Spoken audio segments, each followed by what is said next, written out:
Hello and welcome to a very special Q&A episode of Dice Friends.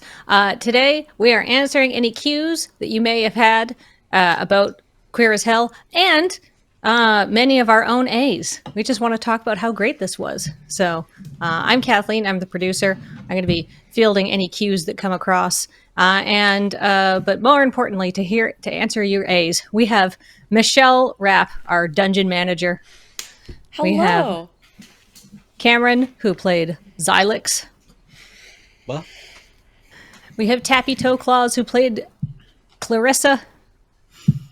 I always stumble on your name. I want to say Kylarska, and it doesn't make any sense. There's probably a version that's how her name is pronounced. That's probably how her parents pronounce it, and then afterwards, it's just, when you inevitably rebelled, it was just like, no, it's Clarissa.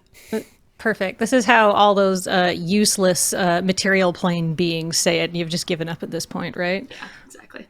Yeah. We also have Kiss, who played Gaville Fleur. Did I get that one right? Yes. Yes, absolutely. Thank you. Erica, who played Verada. Hi. And our own Ben Wheeler, who played Palm. Hi, it's great to be here. So to start us off, Michelle, what are some secrets you can tell us about the campaign? What could our players have done if they had chosen to do things slightly differently? Oh gosh. So we had so one of the fun things that we had actually built was a possible heist as a side campaign, essentially. Brian is very much influenced by one of my favorite characters from another podcast, a D&D podcast called NADPod, and Pawpaw is one of my favorite characters of all time. And so we decided to, I always like to put possums in my campaign as like an homage. And we were like, oh, what if they get distracted, and they pull Greg into some kind of heist where they want to steal this giant ruby with a possum inside. So we very obviously put this poor lawyer in a gem on a plinth to see if y'all wanted to take it. But, you were all very focused on getting Greg from where he needed to be from A to B, which is totally fine. But yeah, we definitely had this whole basically side plot if you wanted to try to steal this enormous gem and this lawyer, which in a lawful evil plane is pretty valuable. So that was going to be really, really fun. I had this idea of basically lasers, very much a Catherine Zeta-Jones sort of moment maybe for y'all. Also, just maybe see how overwhelming Wafto's musk can be.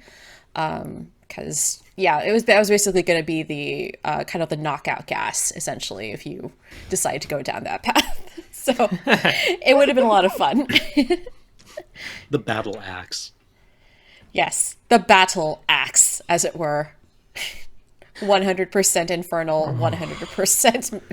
It's just toxic masculinity in a deodorant spray, essentially. Cameron, that's so fucking good. That was 12 seconds. Oh my god.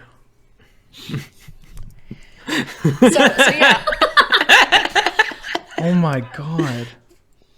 So Wheeler's dying.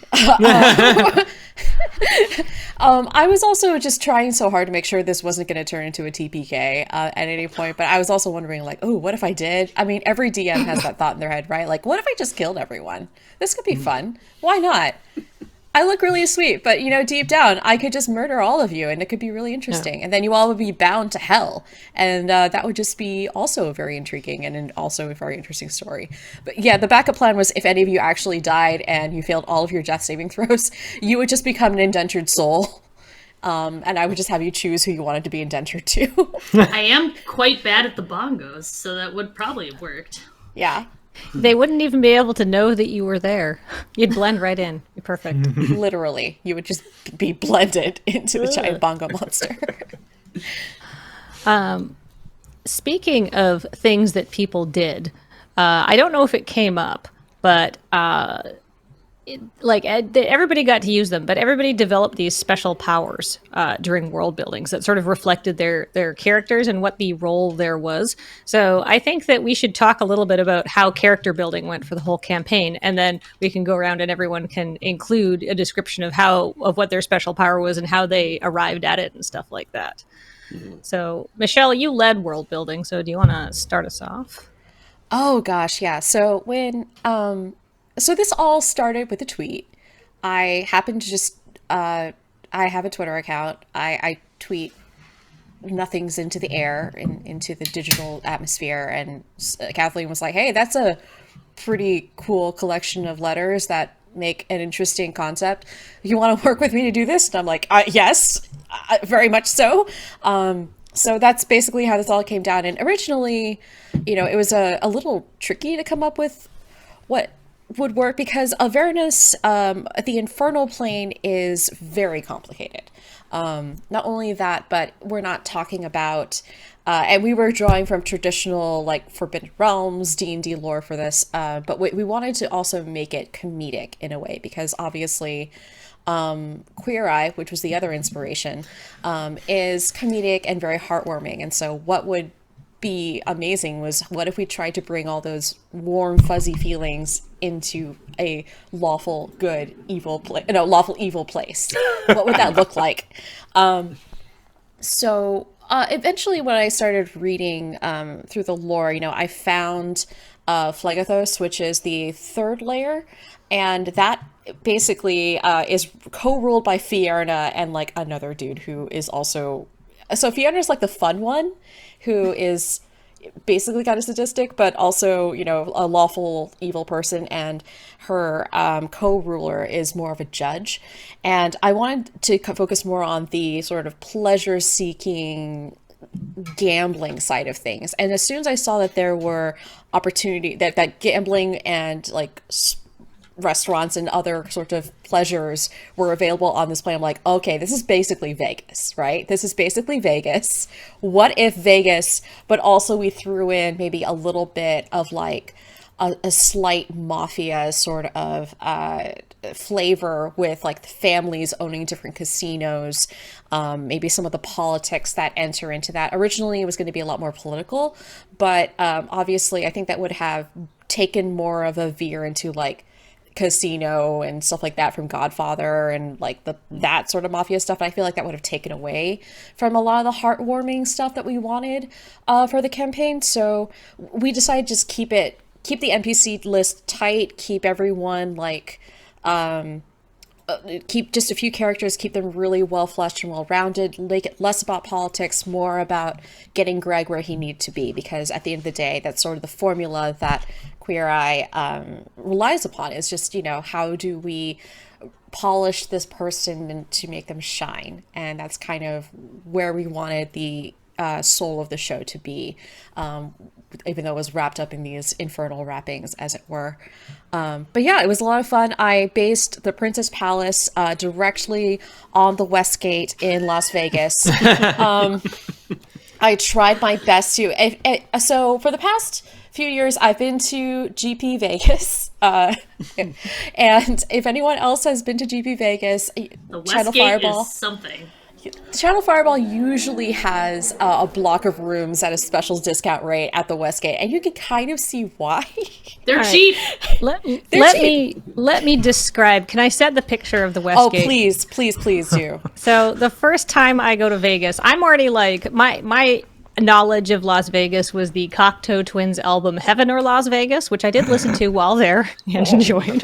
Oh, God, Kathleen. I know. Oh. I'm such a nerd. No, it's such a you answer. It's perfect. It's perfect. But I was like, I don't know. Las Vegas is a city that's like notoriously violent and like has lots of like, has like this dark, seedy underbelly. And that's like very against my personal vibe. And I'm not sure I'm going to like it, but we'll see. And I got there and I didn't get any. It just seemed to be a blot upon the earth. It seemed to be the living manifestation of man's hubris was the entirety of Las Vegas. And then we get to the West Gate, and the West Gate at some point in the days when Las Vegas was optimistic and beautiful and was like scattering lights across the night sky, the Westgate was cool and it was great, and that's where Elvis hung out, and Elvis was a god. But now it is old and renovated, but only in like the 90s, and also like there's the remains of the Star Trek experience, which is just depressing not to be able to go to the Star Trek experience. And you can tell that people smoked in all the rooms, and it's tattered and sad, and there's a lot of advertisements for people to buy timeshare rooms there. And then you realize it's the furthest hotel that's connected to the Las Vegas monorail. So it is like the worst, best hotel in Las Vegas. And, that says a lot about it. It's perfect. Imagine, like, Florida if it was sadder.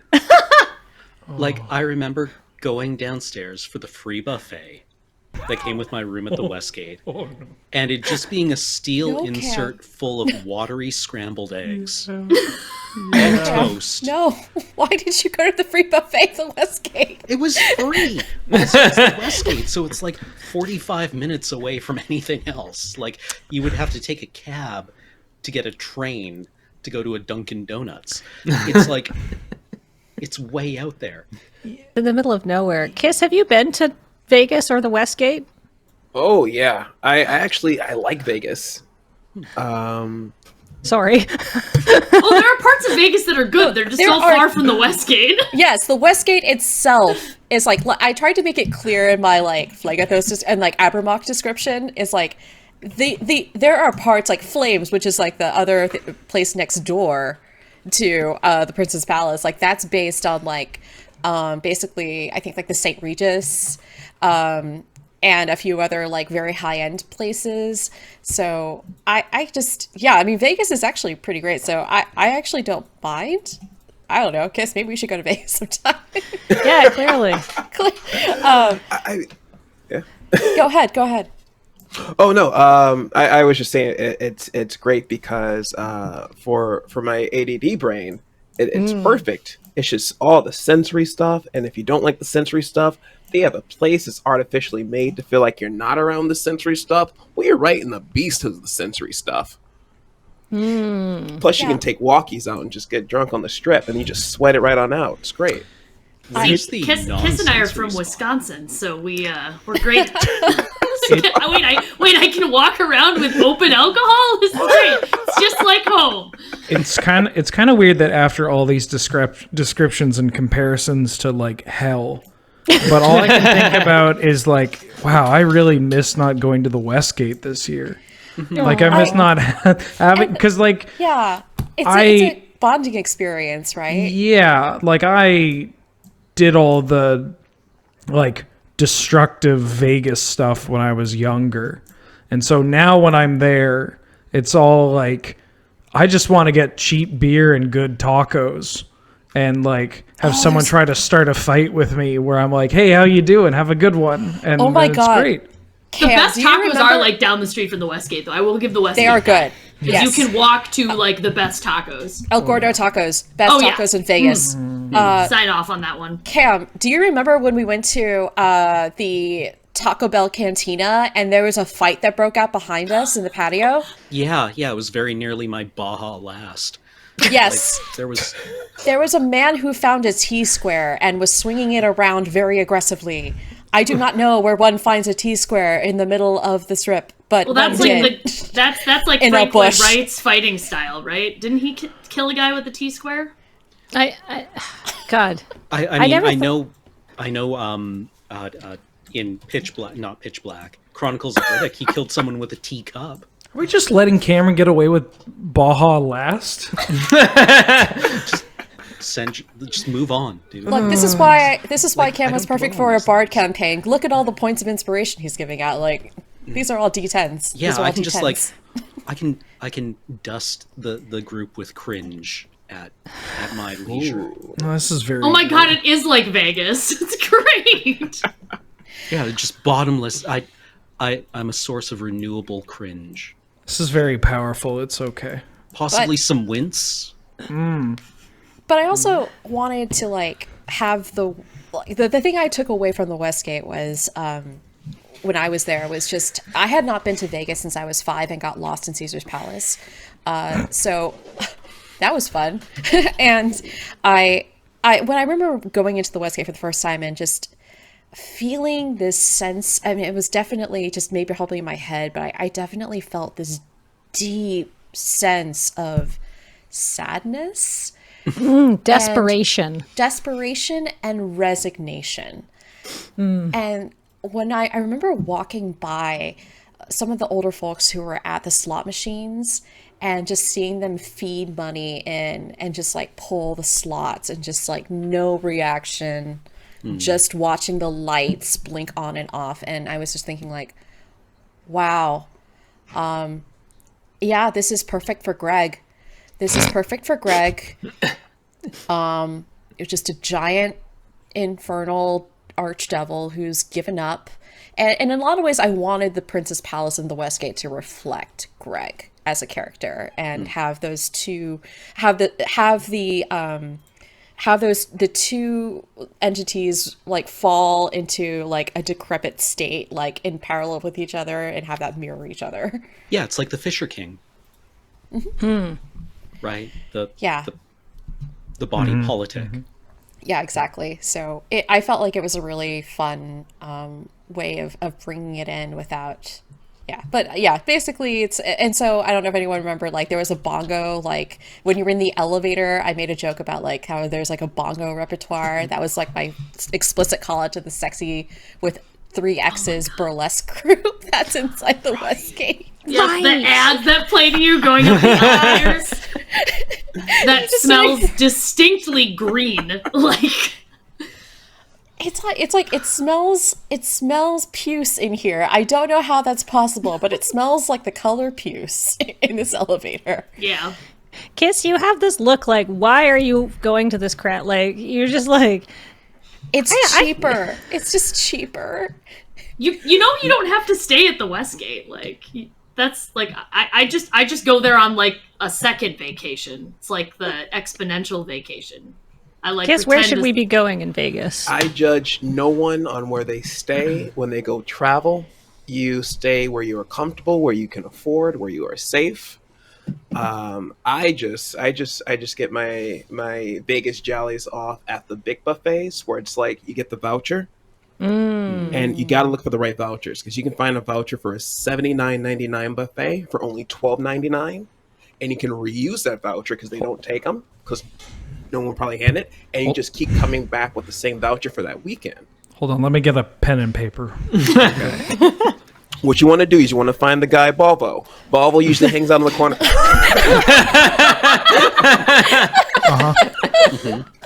With a B or a V?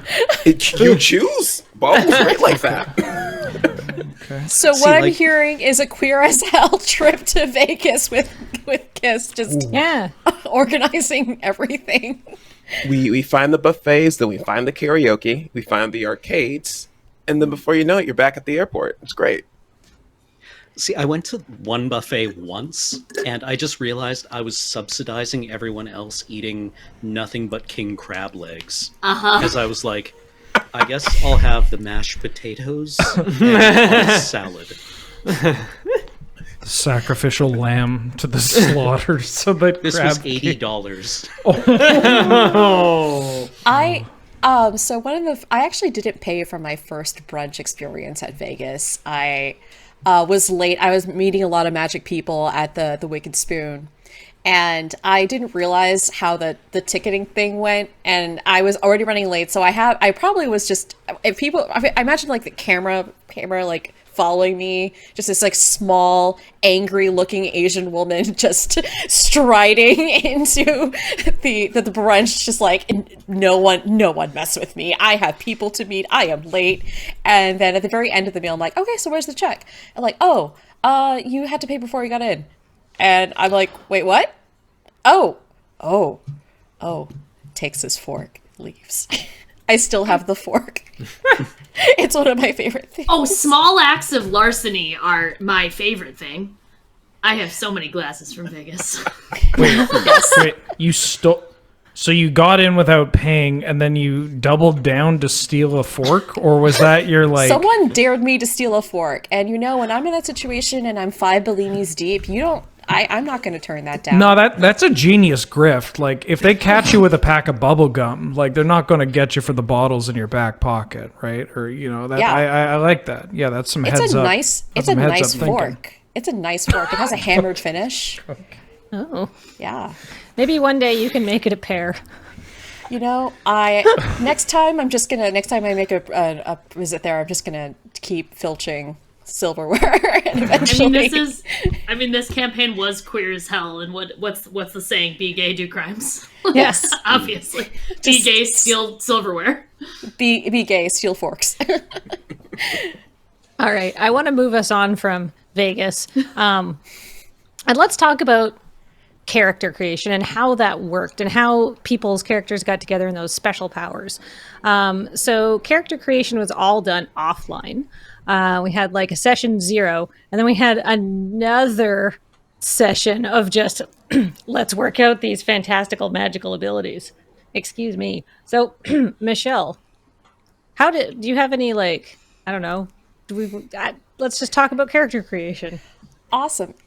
My process was pretty simple. I just sat down with everyone over Discord and was like, we talked about we talked about everyone's character, and we just sort of figured out what made sense for that character. And because one of the things I really love to do is I tend to play a little fast and loose in D&D, in the sense of like, if we're here to tell a collective story, what can I do to make the story better? What can I do to make sure that you have fun? And so yeah, that was essentially it, just sitting around being like, okay, so Tappy's character is a social media influencer. We should absolutely work in social media. Rada is a personal trainer. Like, what would be amazing? Just having her just grab water bottles from the water bottle dimension. And have those give temporary hit points. So it was really fun coming up with these. It was also a fun challenge, like making sure they weren't game breaking, but offered enough of a nice little advantage every now and then to help stack the deck a little bit in the party's favor as they went along. So, which is nice because it means on my end I can throw things at you a little bit harder. So. Did everybody get a chance to use their special abilities at least once? I did, yeah. I did. Yes. Excellent. It was all worth it. Cameron, for those people who might have missed it happening, or might not quite remember, what was your special ability? Mine was called Tough Love, and the idea behind it was that Zillix could get people to accept something that was true and well-intentioned by using his bardic thinger, the bardic inspiration, because I speak English.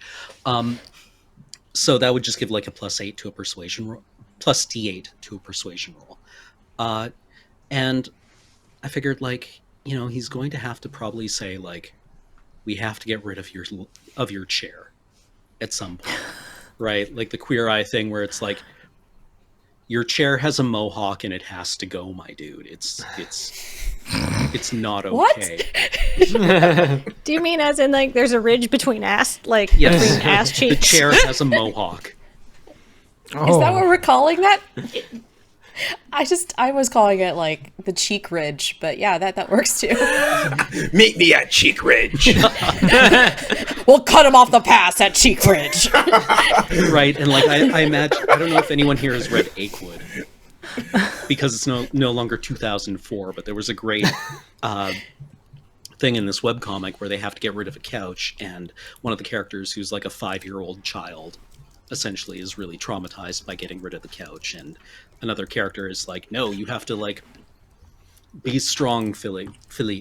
This is what it is to be alive. Things come into your life and then they die, and then you have to learn how to say goodbye. Tonight we drink, we feast, we spit in the face of death. Right. And Philippe's oh, okay, I get it. And then smash cut to him following the couch to the dump. And he has an adventure. But I wanted to be able to be adept at breaking that kind of news to people. Yeah, and that makes a lot of sense given like Zillix is one of the more mature members of the group.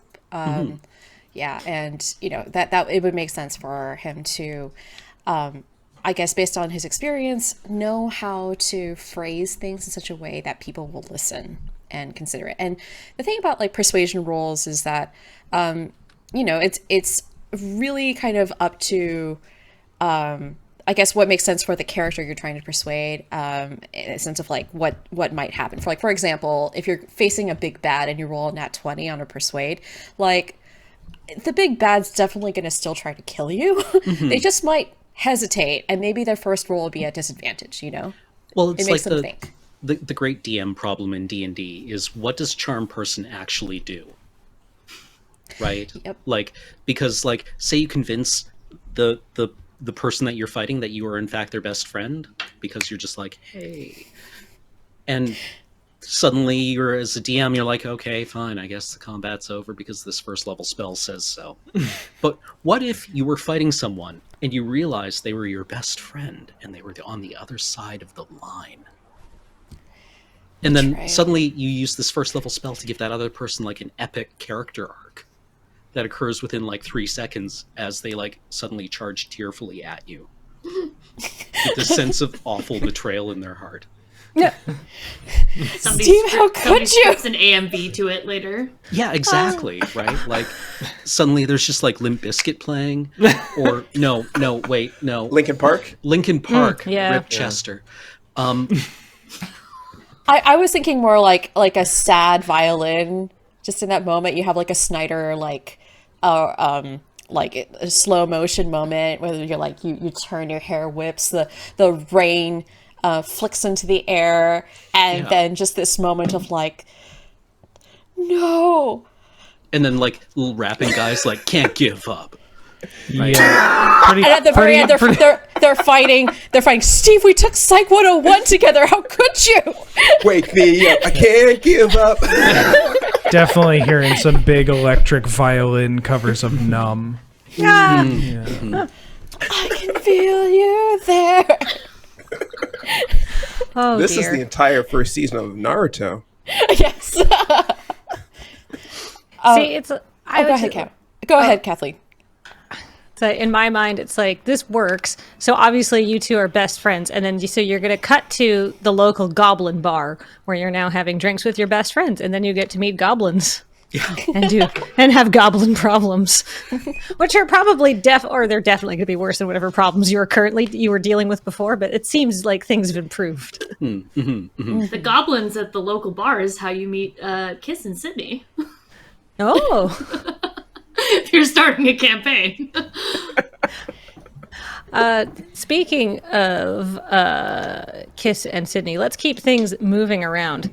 Tell me about what was Clarissa's special power? It involved social media, right? Yeah, so my like, once we started actually coming up with a concept for Clarissa, because no one was like the fashion, or no one was like the kind of like the culture person. I hesitate to say culture, air quotes, because social media. But I just kind of had this idea of, because I had just finished marathoning BoJack Horseman for the second time, and I had this kind of like character worm herself into my head that was like a 22-year-old like Miley Cyrus, Angelica Pickles, like Elle Woods mashup.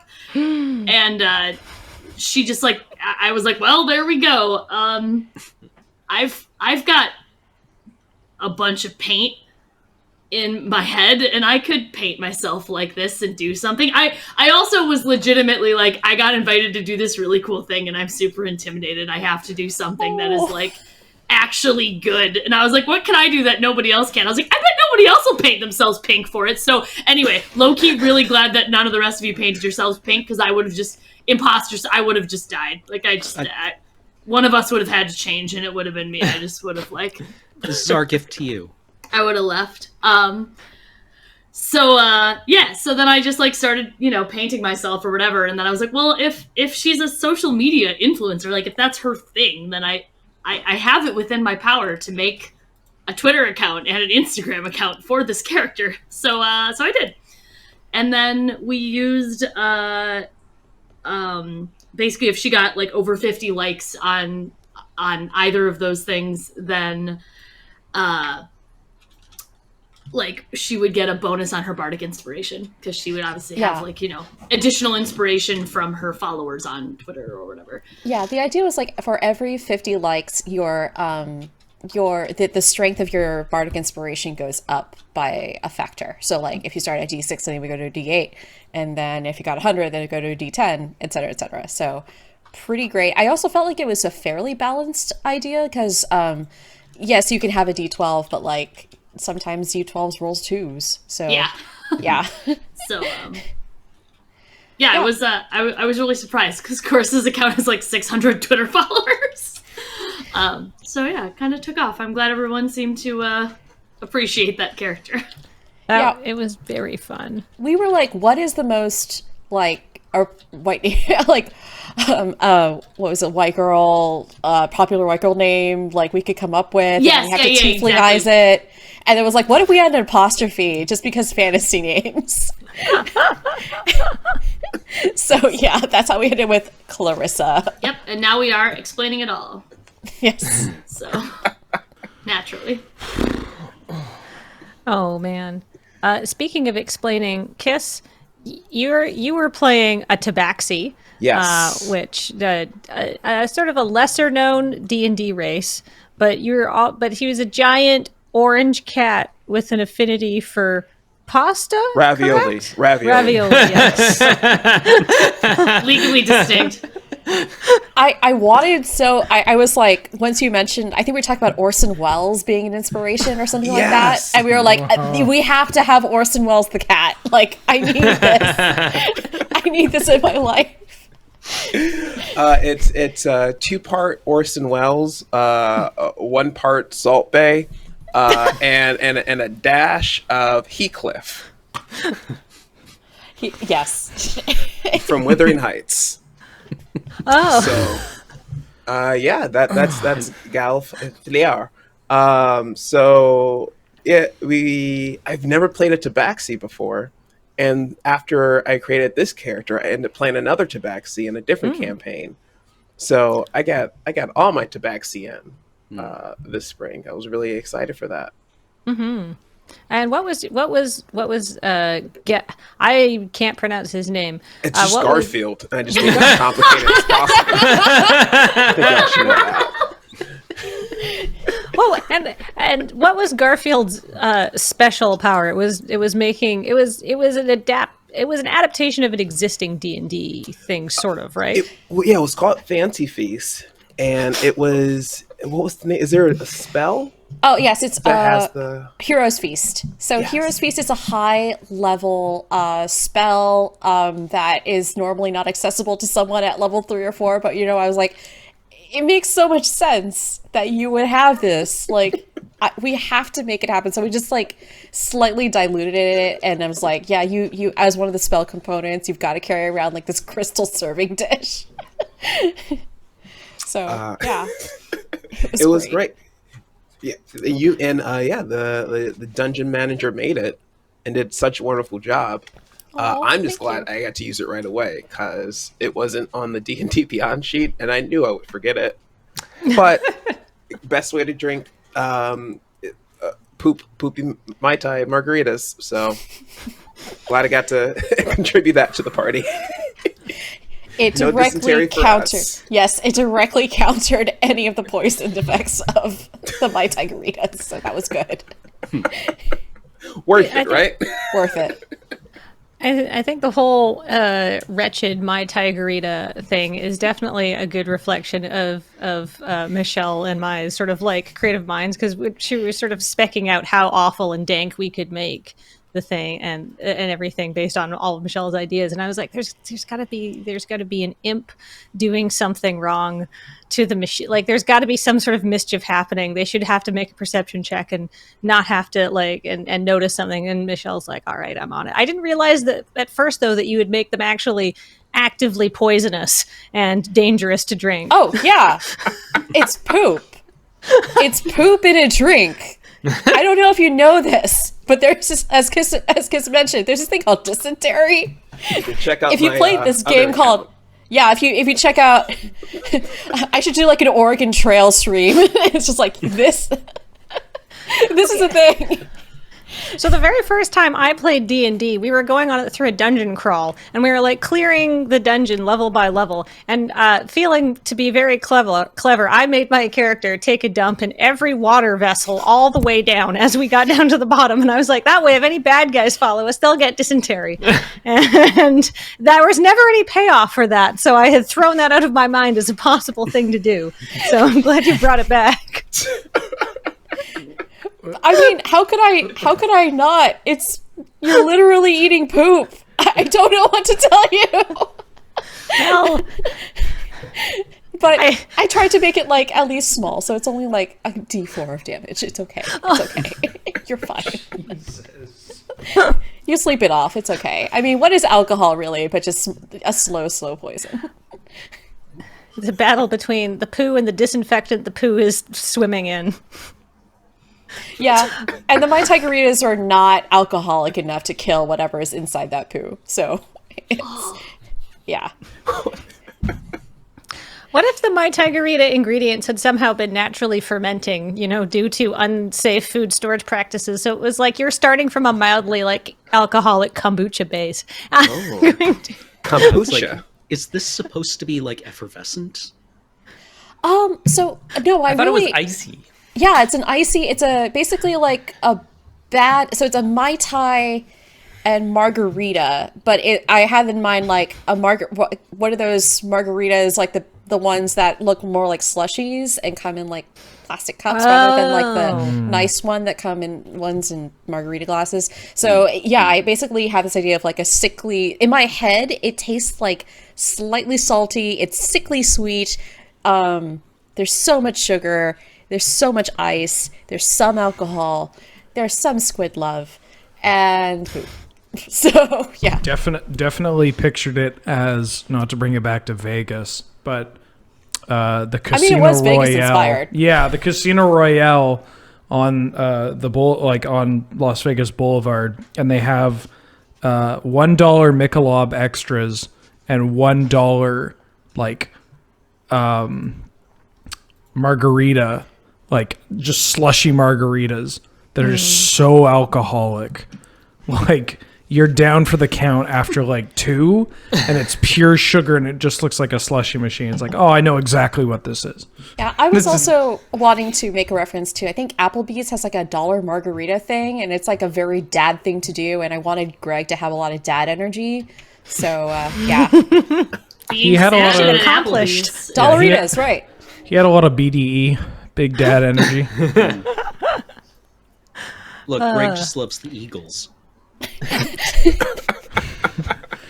Don Henley's a great guy. Even his solo album's really worth listening to. Oh my god. I should have had that in the background. I should have had that Greg- playing when Greg he went got- to his penthouse. He got Just the mad Eagles at is playing. Hotel California on repeat. Yes, just Hotel California forever. There's a Greg- mirror on the ceiling. Thank Greg you. canonically got upset at the Atari's cover of Boys of Summer.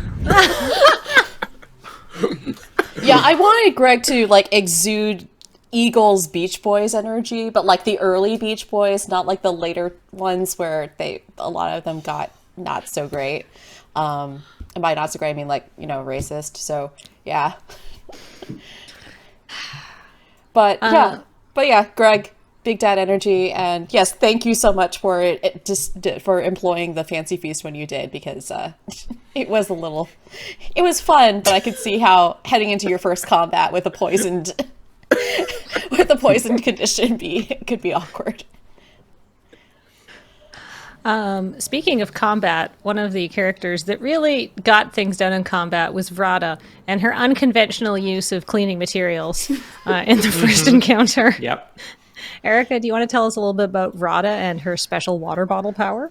Yeah. So I started with wanting to have a personal trainer because that's something that comes up in the Queer Eye show on a few occasions. trying to get people to exercise more, but they don't have anybody that's their defined role.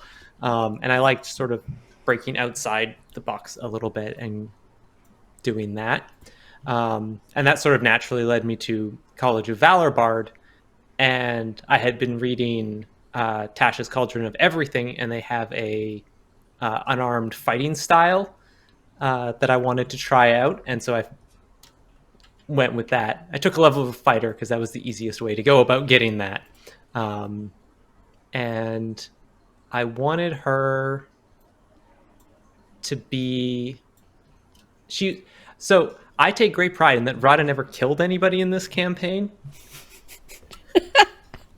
I don't know about that, because those imps were in that bag for a while. Those imps were in an extra dimensional space that I threw out a window. But there's no oxygen in that extra dimensional space, so they will they definitely died. Like, they definitely Yes, suffocated. but Rada did not kill them. Their sad lack of oxygen and their stupid buttons killed them. I didn't kill them. The vacuum of space killed them. Slowly being suffocated to death in a magical hefty bag. That's what killed them. But yeah, It was passive voice. Yes. Yeah, the imps became dead.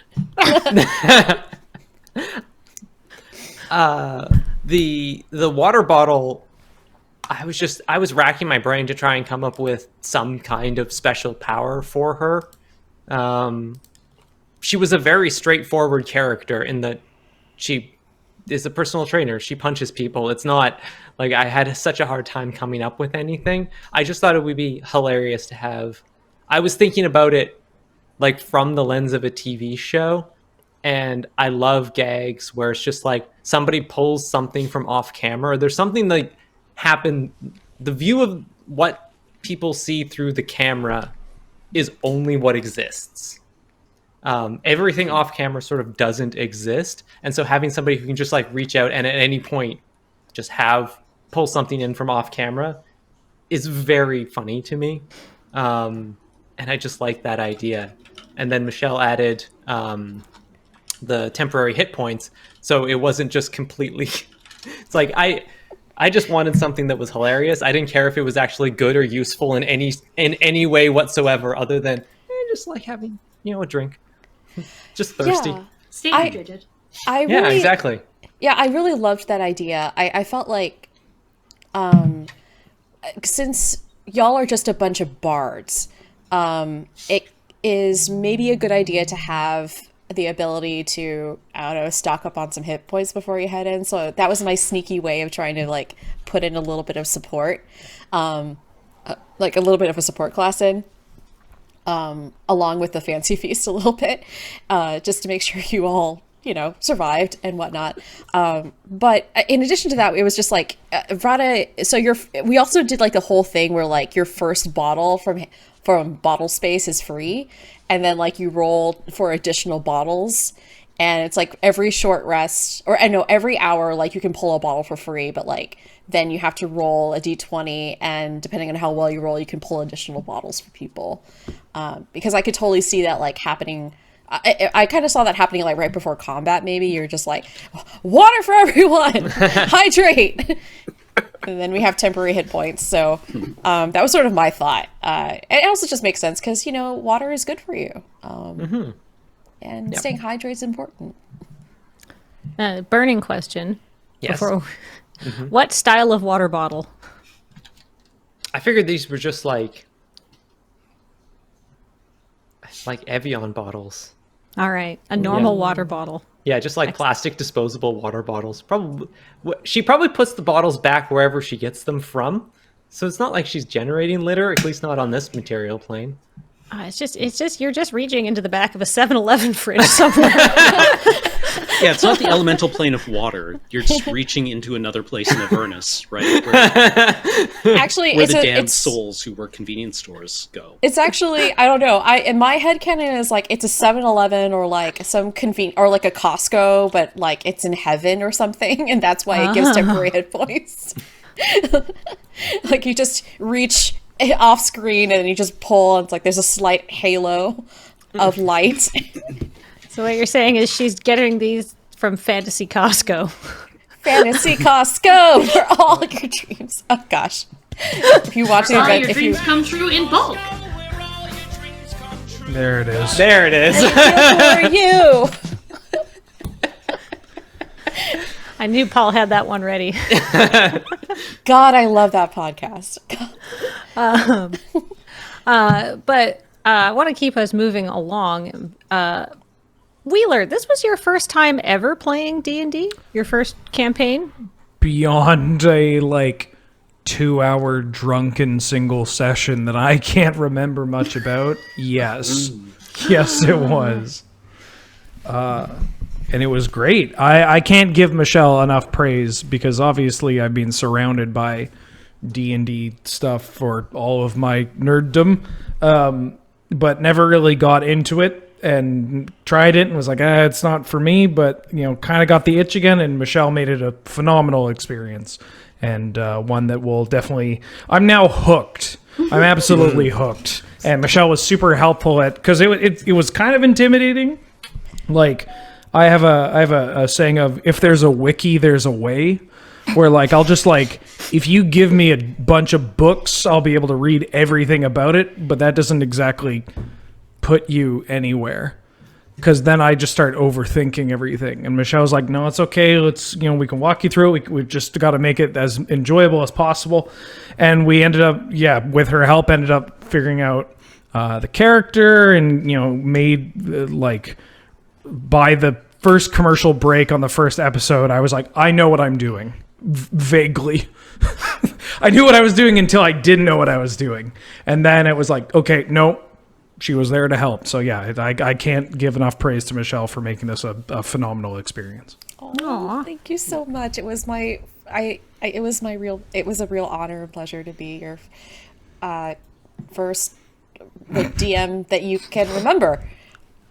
I remember the guy. It's just okay. I mean, so long ago. I really love I love teaching people nerdy shit, and I for Lady Planeswalkers, I used to run the local chapter before COVID. I really love teaching people Magic, and I really love teaching people D&D and different RPGs because I don't know, it's fun. It's like wine, it could be super dense if you wanted to. We could talk about the various regions, micro regions in France where this one wine comes from, or we could just drink it and have fun. And that's basically kind of my philosophy for all this stuff. And it was honestly a real pleasure to see you grow into Palm and really come up with your character's different tics and stories. I mean, I feel like Palm really became a wonderfully fleshed out character. And I look forward to seeing if you ever decide to do bring Palm into another campaign in the future. Oh yeah, more than happy to. I just wanted to have an old gay.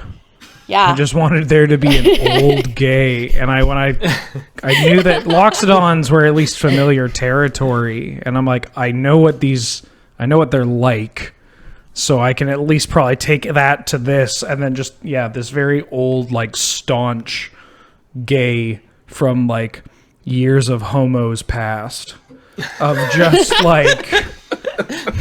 but not the bad kind of old gay, the good kind of old gay, a mentor-ish figure. And I thought it would be really funny to put a character like that up against a giant sad sack devil that needed help. You're that really old, kind leather daddy in the corner of the stud bar here in San Francisco, and some tourist dad just walks in and is like, I don't know what I'm doing, and you just rise up and you're like, hey, sit down, have a beer. Yeah, can tell tales of bar names past, of he's just been in that corner. No, but this bar has gone through 5 name changes, different themes, and he's been there through the whole entire. It's just been 5 different leather bars the whole time. He's been in the same assless chaps the entire time. Yeah, he's been redecorated around. Yeah, exactly. The planning goes around him in the corner there. We can't displace Charles. Charles has been a part of stud / the watering hole / all this stuff. I don't know.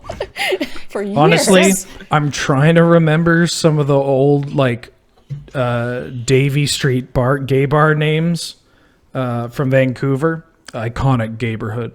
But they genuinely they changed names like 3 times while I lived there. So I guess I just know Stud really well because my friend used to live across the street from it, and we would go over and just say hi to everyone who was waiting in line to get in. And unfortunately, they were always on days where it was surprisingly really, really hot outside. So I was like, oh man, maybe we should like bring over some water. bring over some water for the gays. They're thirsty. The leather gays need to be protected. Yeah, exactly. There's just, if they're inside, there's a sign out that says they've got water, they've got air conditioning, their favorite music's playing. Don't worry, they're okay. If you're cold, they're cold. Bring them in. Yeah, bring them in. Like a David Attenborough, the leather gay needs a very specific kind of climate to thrive. The pecking order. Tap the hood of your car 3 times in case they're sleeping because they'd like to stay next to. If you startle them, that can set them off for weeks. Yeah, I have really positive feelings in that neighborhood because everyone's super nice. I remember there was one time I got I got laid off from a startup and I was having a really bad day, and then a couple of leather daddies were just like hanging out with their French bulldog puppies, and they're like, "Do you want to come see the puppies?" I'm like, "Oh my god, yes." So, yeah, that was really nice.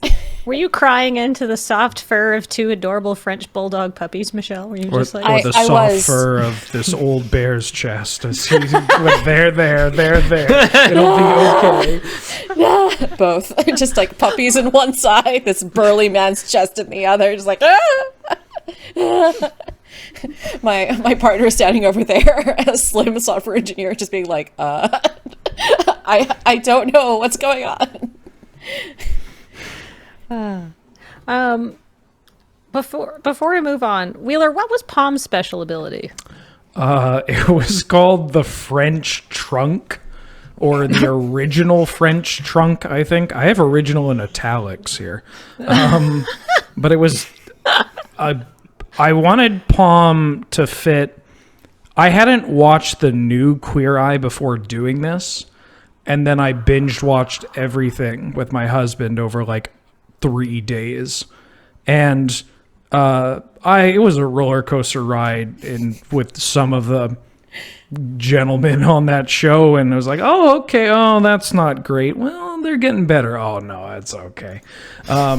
So I kind of like melded several of them because I wanted to be kind of like fashion focused, but also like mental health focused, and then it just kind of wanted to put it together where his ability was you could touch, like through touching a piece of clothing that they owned, you basically like, I mean, I told Michelle I didn't want it to be like a That's So Raven type of ability, but like a touches it and then a That's So Raven cutscene, and you learn something about the history of that person and the article that you're touching, which apparently is very powerful, but balanced by my inability to know that it's very powerful. So... that was a once per long rest thing for sure. I didn't know what that meant when you said it. I just nodded along. I was like, oh yeah.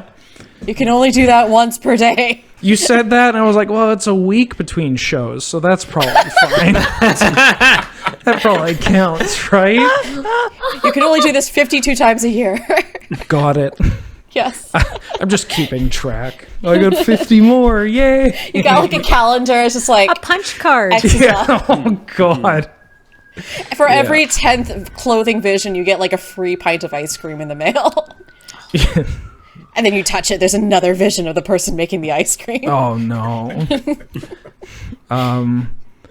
But yeah, I felt it kind of tied in with Loxodon's whole, like, they're really about commitment and like agreements. Like, now that I'm thinking about that, it's kind of like Captain Raymond Holt from Brooklyn Nine-Nine, of just like very cold things where it's like, this is, you know, the the long-term agreement of this 300-year marriage is so beautiful, like that kind of thing. And so tying that into the whole, like, this is your piece of clothing that you've had forever, and figuring out what it means to you and what it went through and all that. But yeah, it was a lot of fun. I mean, it felt cool. I liked the character. I thought I had a great time. Yeah, one day I want to play your husband. Like, one day I want your husband to be in a campaign that I'm playing. Bar? Yeah, I want to play Bar. I want Bar to come with all of your hammer children. Oh yeah. I spent too much time thinking about all the hammers. Because I was going alphabetical, and we only had three. I guess we could add multiple hammers at a day, but I was doing laps. Like, I was like, this is all right. Hammer begins with B number 2, and it's just like, we're never getting there. What are you doing? Maybe later, but yeah. Well, speaking of later, we're going to take a very quick commercial break, and when we come back, if you've got any cues, now is the time to deploy them. So we'll be back in just about 5 minutes. Thanks, everybody.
Hello, and we are back, and it is time for Queer as Hell Q&A. I've got your cues. I've got some cues, and if you've got more, put them in chat. But our first cue comes from Hexy Lexi, who says, Cue for Michelle. May I use the name Pedanterax for a possible unrelated D&D character? 100%. I think, actually, Kathleen, didn't you come up with Pedanterax, the name? You can tell because it's got the word pedant in it. Yes, yeah, you definitely did. It's great. I think, Kathleen, you get to give your blessing if you want, but I think it's cool. Absolutely. I like that it shortens down to Dan as well. So all of these are horrible archdevils with long, unpronounceable names. We didn't have put anybody in the position of actually having to say that. Oh, absolutely. Yeah, that was one fun gag that we threw in. We were like, it'd be so funny if we just had all these long names, long-ass names, and then just, like, shortened them. Oh, Hexy Lexi says, that's why I want to use it. Nice. I assume because they have a character in mind who fits being named pedant. Speaking of fun ideas that were in this campaign, where did the idea of the Bongo Orchestra come from? Van Bael asks that. So Kathleen and I we worked very closely together for a few months to sort of world build and figure out what would be the cute little quirks for the characters to encounter. And so we started with the tiki. I think that Kathleen, you were the one who wanted the tiki bar in the basement, and I was like, that makes perfect sense because this is based on the Westgate, which was like, Haiti was in the 50s and 60s, so culturally appropriative tiki bar in the basement totally made sense. And so we were like, yeah, and then what's in a tiki bar? Bongos. And I think you I'm not sure if you came up with the Bongo Orchestra or I came up with the Bongo, somewhere in between. Our minds melded and the Bongo Orchestra was born. Our very strange, large monster rhythm baby was created. I don't remember how it came about. I just remember having a very funny conversation about what it might sound like when 1,000 bongos misfire at once. Like it sounds like the ocean sometimes. I think was what you said. Ligeti's poem Symphonie for 100 metronomes, which sounds like popcorn. Oh gosh. Oh. I just thought it was perfect because I feel like there's nothing more that exemplifies like the older boomer dad vibe than being obsessed with like Jimmy Buffett Cheeseburger in Paradise, which is like exactly the vibe I got when I'm like, oh, there's a bongo room here. Like, if I can go on a slight tangent, a friend of mine, my roommate in college, her dad, who's about probably early 60s, legitimately has a Jack Daniels room in his house. Like, when I went there, she's like, and this is the Jack room. And I was like, the what now? And then it opens and it's just like, everything is Jack Daniels in this room. Like, it was just the thing. Like, everything. Is it what? What? Well, and the best part is I was like, okay, this is better than what I expected. I don't know, but it's just the idea that like Greg just has like an entire tiki bar like in the basement, like doing that thing. It was very. Yeah, Cheeseburger in Paradise on the bongos. I too have a shrine to a brand that peddles dependency issues.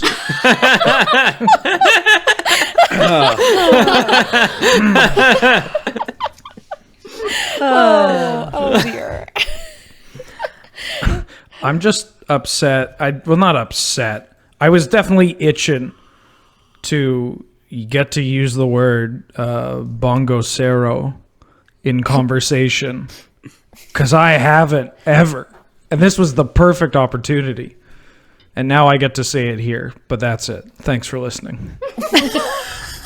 Thank you for coming to this stream. It was really nice answering your questions. glad Thanks to to our be here. patrons on Patreon. Goodbye. I'm gonna go into my LaCroix closet. We hear nothing but like cracks and fizz, fizz, fizz. Yeah, it's just a bunch of carbonation, crack cans, and a light. Oh, that's nice. Hear like a glug, glug, glug. Okay. Ooh, flavorful, but not too flavorful. Pomegranate coconut. What a new flavor. Oh, you don't get any of those flavors in Canada. We get like lemon, lime, and grapefruit. Truly, the worst don't part try about being locked in our own country is I can't smuggle carbonated water across the border after a GP. I'm livid. But we have Buble. Yeah. Yes, we have. Yeah. Is Great. Oh, great. Nothing. What? Ooh. I love to be Okay. drinking a carbonated water, thinking about a self-proclaimed blue-eyed soul artist. That sounds like a great. Oh, good. Thanks, Canada. Fucking hell. Oh God. Wheeler just reaches off screen, cracks a LaCroix. God damn it. No, my shrine. Yeah, no, LaCroix was like a hotness here in San Francisco for a while, and then we discovered the coconut flavor, and then we stopped. I bet that's what the Mai Tigeritas taste like. Yeah, that's Coconut LaCroix. coconut LaCroix, sadness, impu, lime. Speaking of sadness, Lizreal64 says, who thought of shoes for Greg to cry into? I literally made that up on the spot. That was not pre-planned. I was just like, okay, he's definitely crying, but what do I have him cry? Oh my God. Because, so I was like, originally I planned that Martha left her stuff in Greg's penthouse, right? And it's definitely a part of the fact that he doesn't have a lot of self-esteem. He just allows people to kind of walk all over him a little bit, and also just has issues with abandonment. And I think my headcanon is that he kind of just let her keep her stuff in. And the shoes were definitely a kind of a callback. In the story, I was like, oh yes, I think that he just really likes the texture because it reminds that really nice, smooth, supple leather reminds him of like the elf ears that he used to nuzzle, the Moonsilver's elf ears. And It's so rude to be like ruining your ex-wife's shoes thinking about a different ex-wife. That's so rude, Michelle. yes, it's rude, but I have to start. We have to start from the bottom. And in the words of Hell another is Canadian, other people's and now we're shoes, here. Kathleen. Yeah. And yeah, Cam. Are shoes absorbent? Have I No. been missing this property? No, they're not. Okay. They're not really. I mean, if you walk in the rain for, I think it depends on the kind of 'cause, shoe. like, I've got a pair of like Vogs that have just a little bit of salt damage, right? From wearing them in the winter, and I'm like, oh, the stain just doesn't come out of them. I mean, and I can't suede- imagine what tears would do. Suede is definitely somewhat more absorbent. But I mean, this is also hell, and Archdevil tears are a whole other level. So yeah, they're gonna get through patent leather. They're gonna get through like what is it? They're gonna get through like supple nubuck. They're gonna get through like pebbled leather. Yeah, I mean, that's how we do. That's how we Rocks are cry. the worst. Yeah. Oh, all right. No, it's okay. Yeah, originally I was like, I don't know if we thought about having Greg wearing Crocs, Kathleen. Did we talk about it and then we threw it out? I forget. But I definitely want him to wear Birkenstocks for sure.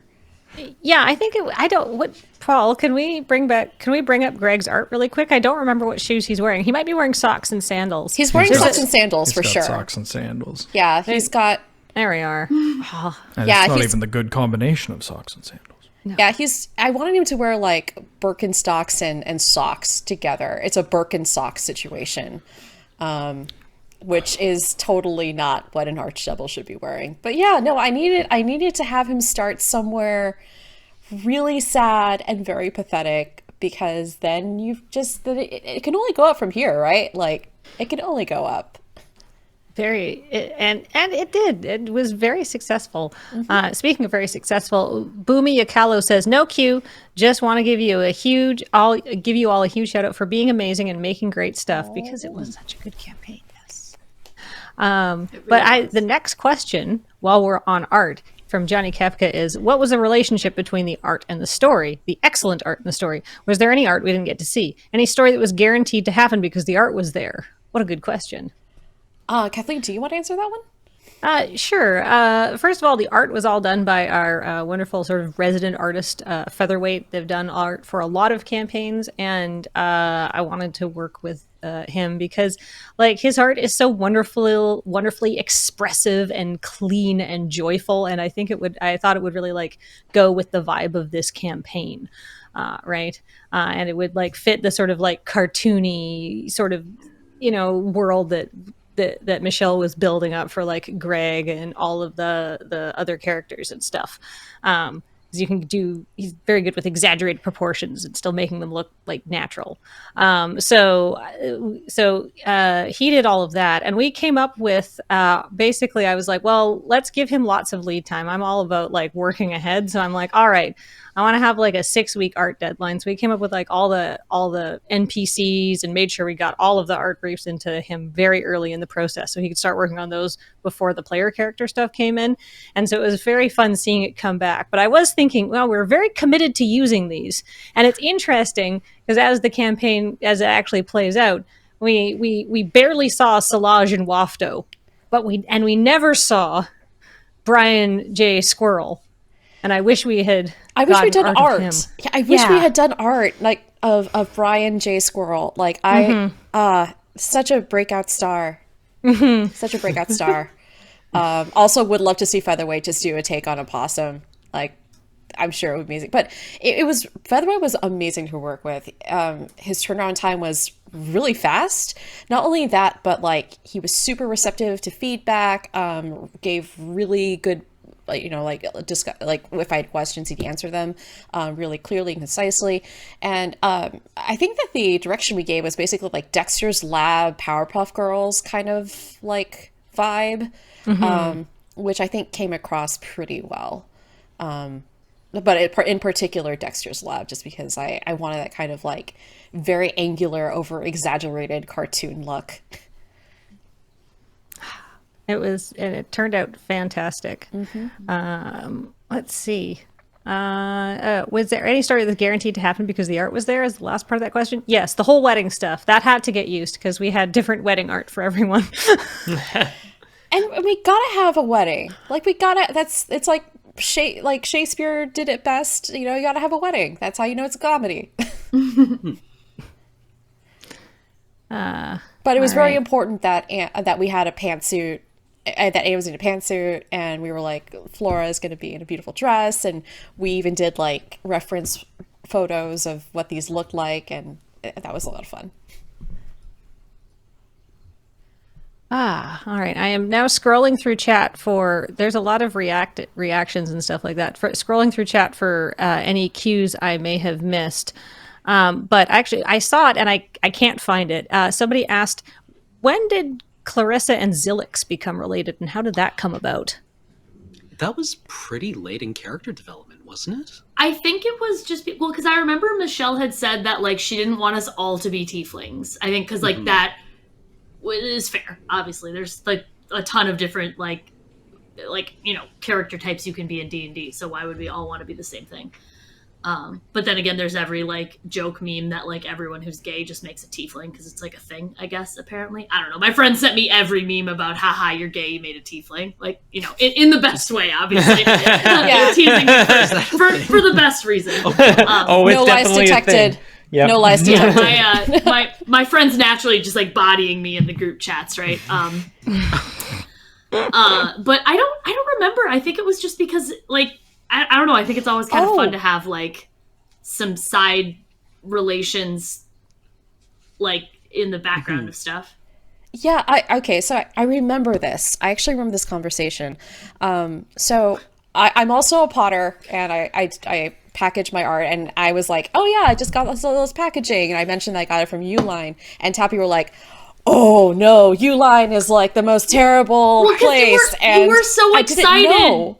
And I was like, know. okay, so I know there's no ethical consumption in capitalism, and like, buy your packaging from wherever you need to buy it, but also, and then I was like, well, I guess I'm never making that mistake again. Thank you very much for enlightening me. And then we got to the idea of like, oh, but like, what if, and just to kind of be a running gag in the conversation that happened afterwards when we were talking about Zillix's character and how Zillix is estranged from his family, mostly because his family runs the material world version of Uline. And so he kind of broke away from that family. He's like, it's too evil, even for tieflings. Going to sea. See you later, everyone. Bye. And then, so Zillix is like the black sheep, and then Clarissa, who is his niece, like, I think we decided that you were both related, and you just kind of show up to ask Zillix for money every now and then. yes, because her first few Kickstarter campaigns didn't launch quickly enough, and she needed money, so she went and like begged money from her estranged uncle to give her money before she made it big in the world of tiefling Instagram. You have to remember shipping costs. They kill you on every Kickstarter. Yeah. Yeah. So yeah, that's kind of how it came to be. Me making a terrible mistake when it came to getting my shipping supplies. It wasn't a terrible, like, it was made out of ignorance. That's the point. It's like once you have new information, then you change your behavior. I mean, Yeah, looking at the Uline catalog, it's like, this seems reasonable. Yes. Who among us has not flipped through the Uline catalog thinking, like, that's not a bad price for, like, 100 kilograms of Kim Tufts? And then you're like, oh, I'm funding Scott Walker's next campaign for governor in Wisconsin. The hockey sweater, except instead of the Eaton's catalog, it's the Uline catalog. You're looking at 200 kilograms of, like, road pylons, thinking, like, I could probably figure out something to do with that, right? I was just like, look, I need 6-inch by 6-inch by 6-inch boxes. Where can I? Ooh, okay. And then now I'm like, no, it's like, I'm a warlock now. I have signed a pact with Uline. And I now have packaging powers. But yeah, I kind of figured like we would have the A.C. Newman, Catherine Calder relationship from the New Pornographers. They're the champions of red wine, yeah, for sure. Do any of your other characters know each other? Like, Kiss, does Gaviel have a history, or is he new to this group in your mind? You know what? To be honest, I thought like Zillix was like from the season 1 or like from the first time a bunch of bards did this, and then they kind of like lost one member every season, and that's like Zillix and one other person, but then that person left, so it got kind of weird. It's like, is this still the same show? So I think they brought like Guile on. It's the show of Theseus. The show of Theseus. And there's other bards that left this party, formed their other one, and they were like, are these both the ships? Yeah. Yeah, it's like Top Gear and Fifth Gear, right? It's like when the show The Misfits kept around until they got rid of all the original characters. But I think Guile might know them, probably just doesn't remember. And then we'll come back again on the adventure in a year or so and be like, we did what together? In hell? Me? That doesn't sound like something I do. And they're like telling you, it's like, you know, at the end of it, you ate like 100 pounds of infernal magic mushrooms and like we're high as balls, right? Yeah, like the headcanon in my headcanon is like day after wedding. The tent is just completely like eviscerated, and it's just you and this dragon that you were chatting up on a giant chaise lounge. There's clothing everywhere, and also other clothing on you that you don't remember buying, and it definitely doesn't fit you. And there are mysterious, and there's makeup, and you're just like, what happened? What happened? I mean, that's such a common thing. You meet someone at a wedding and just kind of like lose 3 months of your life and kind of come back. It's like, yeah, I met someone. Met at a wedding. That elderly red dragon is like the only thing you remember about this campaign. Like, Masha, where are you? Oh. Vrada, do you have, or Erica, did you have any backstory in mind for Vrada that we didn't get to see on the stream? Yes, I had so much backstory. This is just how I make my characters. I can tell you who her parents were, where she grew up, how she got her name, how many times. What did I say in like the first one? She was like 7-time middleweight world champion. Yeah, I just like keep coming up with like I wrote so much backstory. I'm like, none of this is coming up. Not a single part of this. but as your DM, I'm just like, yes, yes, more, yes. Oh, you have a list of childhood friends whom you owe favors to? Excellent. Please tell me more. Here are all of the people you defeated in those championships, and it's like Scott Pilgrim versus they've all come together. Oh, you mean I have to? Oh, you mean I have to have fights I've already won? All right. Absolutely, they just come together, and spill hot goss, like, and just fight you again.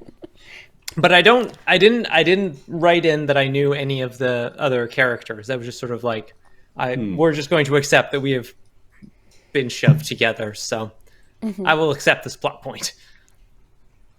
Yeah, I think the idea was like Annie was desperate and just like hired all 5 of you, or like 5 of the best known bards in material play, and just like paid you to come here to help fix all this. Just I was waiting for a twist where we find out exactly the exact like rules and meaning of like coming down here, like on top of it, like, oh, we were actually in hell. And that was like, oh, we all remembered how we ended up here. It's kind of like Yes. like, oh no, we're in a cautionary tale. Ooh. We can't feed ourselves. Feed the person across the table from you. Oh my god, no, this is not a Hieronymus Bosch painting. Like, I'm not gonna make you do that. But what if? Ooh, but could It's Bosch painting though. But what All if? right. someone write this down? Someone Okay. please. Maybe not Where's that Bosch. music that was on the butt? Maybe not Bosch. What about Broil? Right? Like, could Oh my we God. negotiate? Well, if you ever return to hell, that could be a thing. I actually have ideas for season 2 in my head if we ever do a season 2. But No.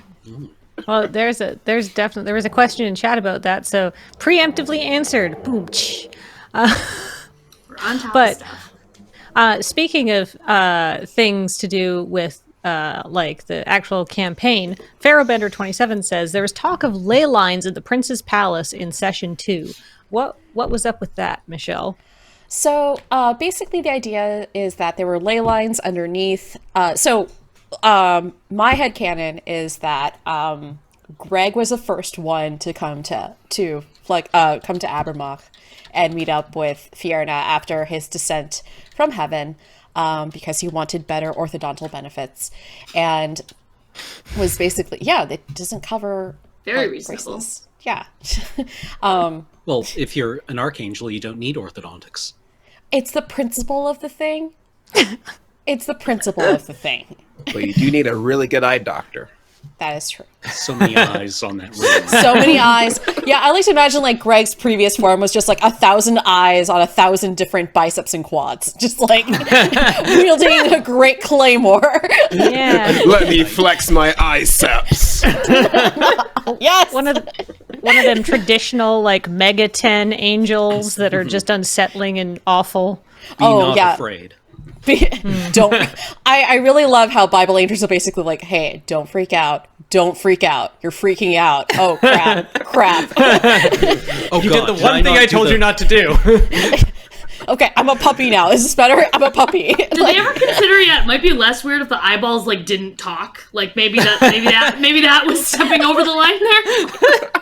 So anyway, Greg comes to Hell, and he gets the first pick of the new city that Fierda is creating, and so he chooses the most powerful spot, which is where all the ley lines of Abermawk and this particular.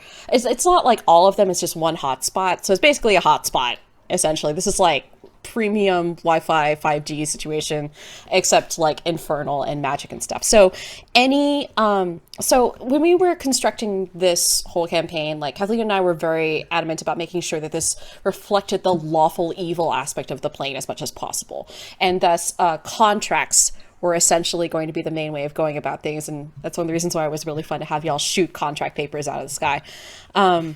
But the contracts that were signed and created within the Prince's Palace have a bigger amount of potency than elsewhere.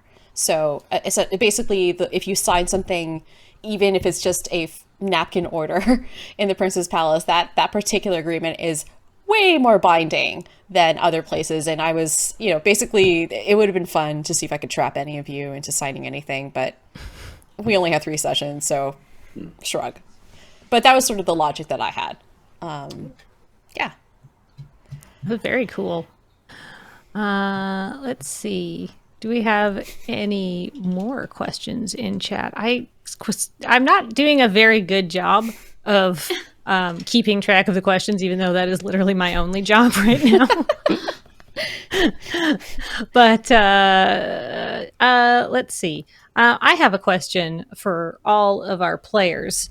Did you ever think about maybe getting outside the little casino zones and seeing what else hell had to offer? Do you go off the strip? Yeah, in hell. Yeah. Maybe like a block down. Like Is you there a gotta Taco get El Gordo? It depends. Yeah. if there's like a Walgreens you got to get to, I imagine. Yeah. I'm not paying $5 for a bottle of water. Are you kidding me? Gotta find the nearest Walgreens and save my cash. Could you pick up some Funyuns where out there? There's none at the hotel. Yeah, like now I'm just thinking of how Serge, our friend Serge, gave our other friend Dix sunstroke by walking him to a cafe. Dix, for reference, was in the army in Iraq.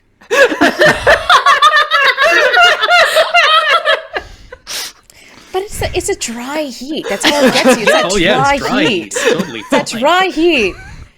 It's a combination of heat plus literally sucking the moisture out of your corpse as it shambles I just love down this the strip. idea of our friend Serge being in Vegas and being a coffee-seeking Terminator. I have never heard that story before. I'm gonna make Dix retell it the next time I see him. If he even remembers, assuming heat stroke didn't just block it out from his memory. Because there was a question earlier that somebody had that was like, did Michelle have anything planned for if they had left the casinos and tried to go wander around? The thought hadn't even occurred to me. I don't know, Michelle, did you have anything? I mean, I was basically just going to improv a bunch of stuff. I mean, I'd already given y'all like a few different places that you could have hung out. Like there was the Golden Beholder, there was a Wizard's Tower, there was what was it? Waterdeep. So I'm like still there really was happy about that. I think you actually, Eric, I think you came up with it, and I was like, yeah, I'm taking that. This is mine now, and you can visit it if you want. But yeah, no, I mean, I've been to Vegas multiple times, and I know enough about like cities in general that I feel confident that I would have had some fun. Like maybe you would have run into some dancers like rehearsing for like a burlesque show later, or maybe like the dance company of essentially the infernal equivalent of Magic Mike Live, which I've been to, and it's surprisingly nice. It's a tremendous display of athleticism, I assume. In Seattle, we're called buckaroos. I never really like considered going sort of like off the rails, so to speak, because one, it was a pretty tight. Like we only had 3 episodes, so it's like, we've got a story to tell. We want to sort of keep on track here. Yeah, you both also just kept giving us stuff that was like so good that we just kind of like I was like I want to learn more about like the Bongo Orchestra or about like exactly like you've given us so much in the little playpen we already had. We were like very excited toddlers. Like why would I try to scale the playpen when I have so much candy here? Yeah, it's like, do I really need to see the inside of Elminster's palace? I mean, It disappears and reappears. It's just like the Impossible Palace from Karator. I still want to know what's up with that wizard's tower. Like, what's in that tower? It's essentially like a surprisingly nice spa, but there's also a very expensive rotating restaurant at the top with like a chef. It's basically like more secluded than you'd think, but there's a button that you can press for 10,000 gold pieces, and you can make fireworks go off. Is that like? Go ahead, Wheeler. No, I've just because it's such a like a basic name. No, if I mean this in the nicest, like it sounds like very classical 1970s like fantasy to me, like the Wizard's Tower, and it's just like okay. There's also a strip club. I don't trust inside. that. Oh, it's okay. See, that's a good strip club name. That's also a strip club. This is where the infernal equivalent of Magic Mike Life goes. That's where they perform. Instead of the Hard Rock that's Cafe, the they go to the Wizard's Wizard's Tower. Yes. It's a bunch of fighters and barbarians and other martial classes dressed up in wizard's robes. And then they just like Prestidigitate this. and they're just like magic missile, magic missile. An old wizard comes onto the stage and just goes like Arcani Equestrius, and then Genuine's pony just whip, throws off the rope. When you enter the review, Pony plays. yeah, pony plays. Tensor's floating disc, and it's like all of the like dancers start like gyrating on top of it, doing like the body worm on top of the transparent like Tensor's disc. If you're horny, let's do it. Roll for initiative. Anyway, I'm just imagining now, like in Magic Mike Life, they definitely had a thing where like you have the different kinds of hotness like around the room. It's like you have the different colleges of wizardry, all hot though, like necromancy, divination. The 5 colleges of horny wizardry. I like that. That's very good. Who's that over there? Oh, that's Steve. He's a necromancer. Just trying to raise a family.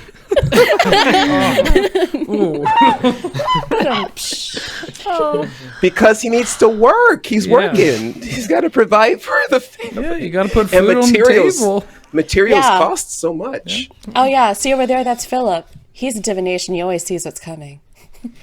Oh. 1 second. Let me write down lewd wizards. I did have another like random idea where it was like, oh, but what if a D&D campaign, but if you've ever actually watched the film Magic Mike XXL, you could so easily turn that into a D&D campaign. Like the whole structure is there. The entire structure is there. So just leaving that there. Walking around. I've never watched that movie, but I'm slightly more intrigued now. It's my favorite shonen anime. I was going to say, I just really like the idea of like this like, a battle manga or like even like a JRPG style show. And it's just a bunch of like glistening, muscular, shirtless men in tight pants. But it's all just about character development and like That's a JoJo's reference. Yeah. Okay, yeah. You know what? All right, I get it. I'm just okay. All right. Yeah.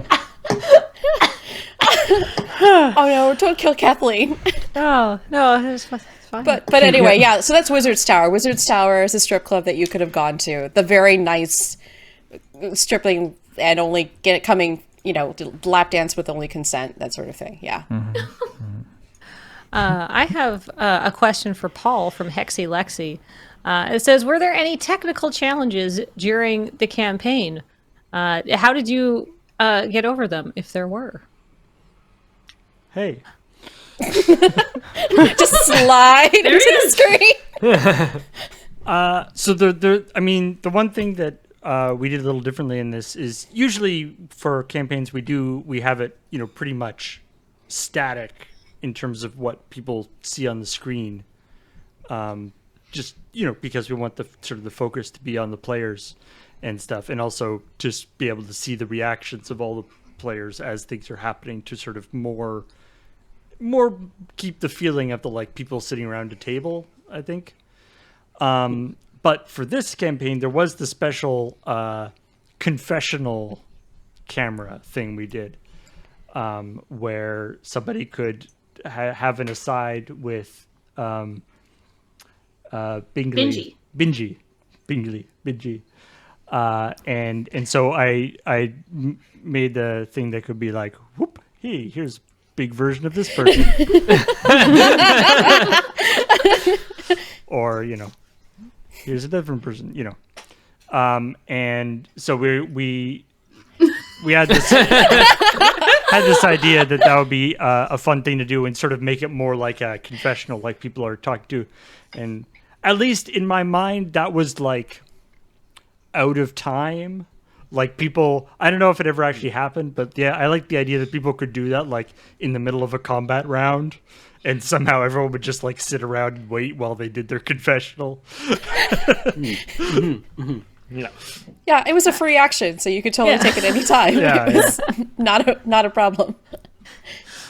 Well, the reason we had, I wanted to push the boundaries a little bit of what you could do with, because I don't think anybody would say that sitting around a computer and playing D&D, even if you can see all your friends at the same time, which is tremendously helpful, is not quite the same as sitting around a table and playing with them. But there are some advantages to doing it like this, because we can get people that we wouldn't normally be able to sit around a table with, such as Kiss and Tappy and Michelle, right? Because they all live in America.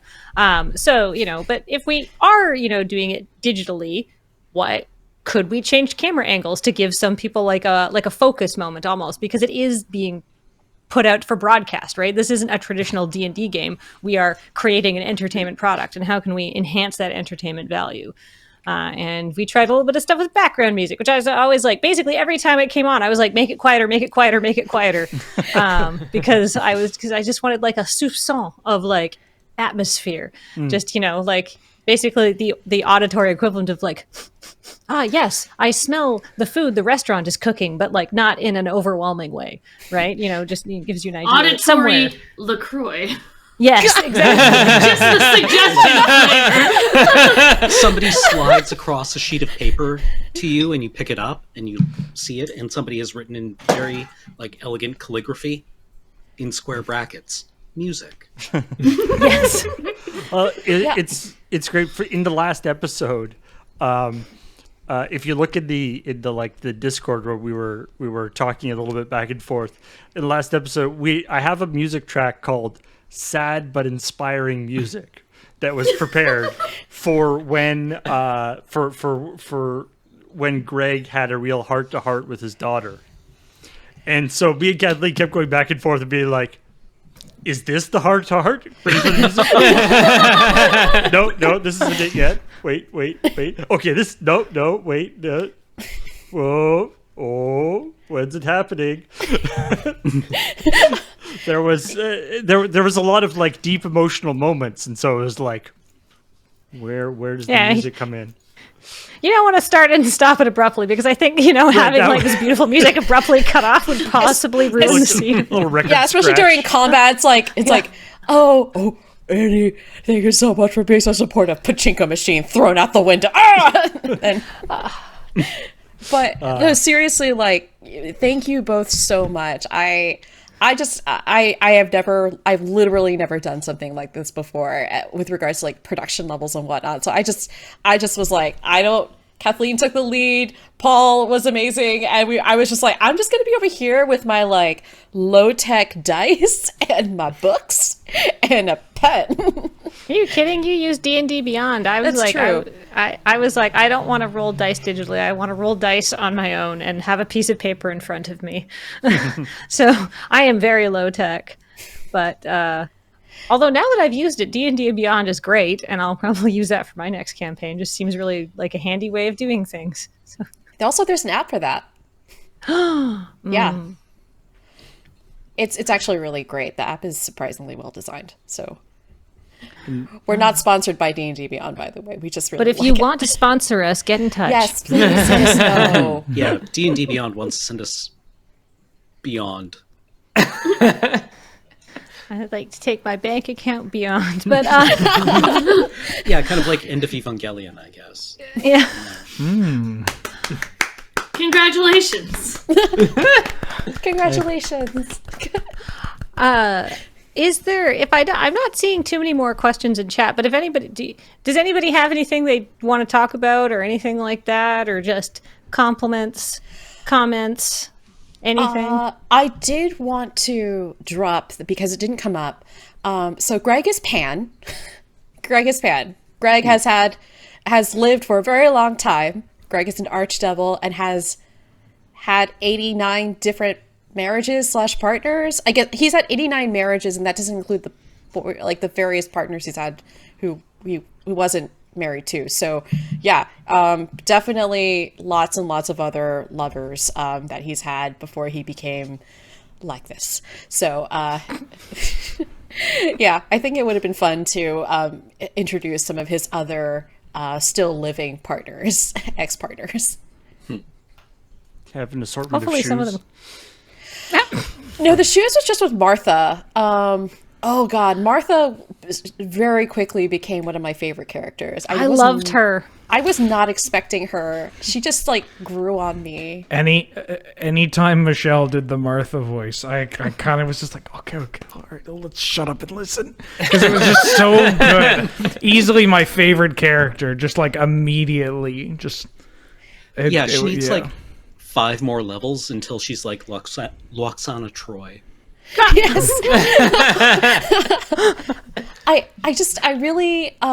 kind of based her accent off of a little bit off my mother-in-law, who's from Queens, and also a little bit off of Harley Quinn, which is more of like a Brooklyn. So definitely like a weird combination of like New York City borough kind of thing, but definitely more Queens and Brooklyn, not Bronx, because Martha is very, very femme, and I think the Bronx accent is just a little bit more aggressive than I think her personality would go for. But yeah, I truly really loved playing her, and I would love to have her come back one day. Now that she's got her shoe collection back, she can get so many different outfits. Oh. I was so happy when she brained Pedanterax with a pachinko machine. Oh yeah. Oh. Yeah, Wheeler, Very you good. nearly picked up the pachinko machine. I was wondering if any of you were going to interact with any of the objects she was throwing out. Yeah, well, I had a moment of like new D&D player thing where I felt like Palm looked at the pachinko machine and then looked at you and then looked at the pachinko machine and looked. It was like a dog being like, Is this food that dropped on the ground for me? I know I'll get in trouble. Yeah, the lasagna, when she threw the lasagna out the window. Yeah, I was like, I'm pretty sure I could use this for something. But at the same time, I was like, I couldn't. If I got Palm to be like, Palm picks up the pachinko machine and starts playing, like that's not like, I don't know if that actually helps out. Once, The pachinko machine would be fight. broken. It would be broken. But I'd be very interested to see like if you try to get like the coins out or something like that to like throw at things. I was planning on it. I was like, that's just a me thing though. That's not the character thing. It was like, okay, let's see if we can like rig, get in there and take all the, well, I guess all the little marbles or whatever. I don't think stealing from a broken gambling machine is exactly in line with Palm's character, but I did have the lasagna basically act as and Paul's gone so smoothly. He disappeared. Bye, Paul. back to the Bye, Paul. wizard's tower. Back to the wizards. That's where Paul hangs out when he's not on stream. But yeah, I did have a lasagna statted as like a health potion essentially. So if any of y'all like got in there, it would have helped restore some HP. But next time. I was set upon by the bongos, I think, at that point. If there's one Yeah. thing I want to do, it's eat lasagna off the floor in hell. Possibly off the wall. We don't know how fast it was going, right? Like, It was yeah. In my mind, it was outdoors. You were in the courtyard. Yeah, you were in the between courtyard. flames. yes, Yeah. okay, sorry, not the floor, the ground. Excuse me, the My ground. bad. Also, My it bad. I would have didn't been mean- very important if it had fallen on the flame side or on the Princess Palace side, because one casino washes their sidewalks. One Yeah, casino it's like, does not. I mean, we're not talking about like Earth here. I'm assuming it's like either like it's landed on the ground in hell, and that could either be like broken glass or maybe maggots or like I don't know. It's just like a charnel house floor. There's just like more meat on the ground. Yeah, exactly. Like maybe the ground is pushing up lasagna. I feel like that's not a very lawful evil thing. Though. If I you feel put like two grounds on perfectly- top of each other, are they then one ground or two larger grounds?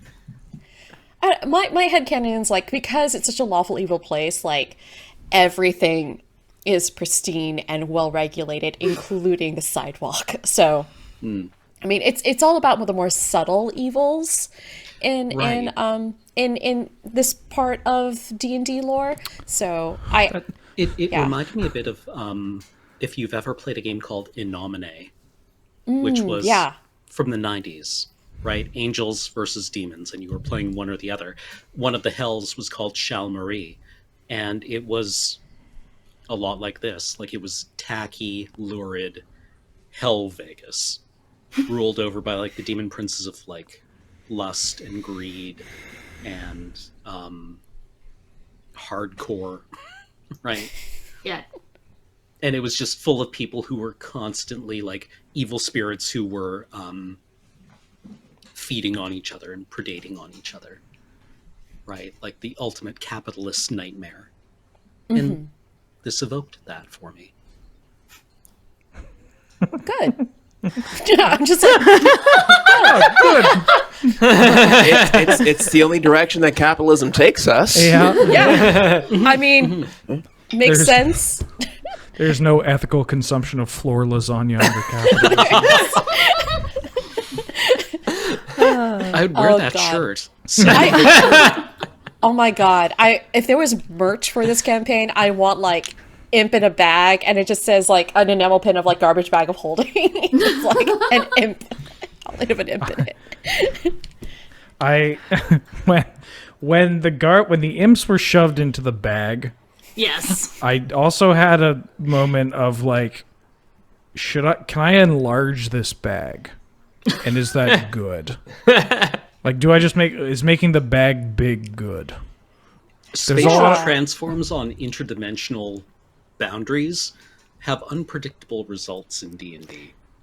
Yes, You definitely should have done that. but I You're gonna blow up I- hell? I adore this chaotic energy, and I think that this is the kind of I'm like really excited because you said this was your first D&D campaign. I'm like, yes, you were emerging into a chaotic PC character. I love it. Yeah, I love it. Who solving a problem is expected. That'll already happen. It's a predetermined outcome. So why not fuck around a bit, right? Oh, most definitely. I think. I mean, we could also just all die, but also that's fine too, right? So, why not make the bag bigger? You could put more imps in a bigger bag. Thank you. Very thank you. logical. Yeah, and saves on bags. Yeah, mean- exactly. That's mostly where my mind went. Ethical consumption of garbage bags of holding. So I want to wrap up with, I think, one last question, but this is one of them go around the room questions. And Wheeler, you already talked about when Erica's character put imps in a bag, but everybody think of one. Your favorite goofy moment from this, or your favorite moment of the campaign. I think my favorite moment, I'm going to start it off, was definitely just how really actually emotionally cathartic the whole thing turned out to be with Stop. with like Greg and his family, and him telling his ex-wife to suck sand and to, and getting back together with Martha. And I was like, yay, they did it. I was like, of course I know they did it, but they did it in a very satisfying way. Yay. So I thought that was great. Anybody else got any favorite-y bits? Every sort of not sitcom moment, but like very heart-touching, heartwarming, tender moment of like genuine feelings and stuff, where that sitcom music could be played in the background. All of those, the growth of Greg, the renewal of that family, and the reformed relationships, all good stuff. Wow. Oh, speaking of the wedding, Michelle, I loved that somebody in chat, Boomy Yakolo, was like, not gonna lie, I cried at the wedding. It was this beautiful moment, and then Fierna kept talking and describing this kind of horrible and unsettling ceremony, and just being like, we're still in hell, y'all. We're still in hell. A wedding in hell lasts like 4 years. More vows. Can I get more vows here, please?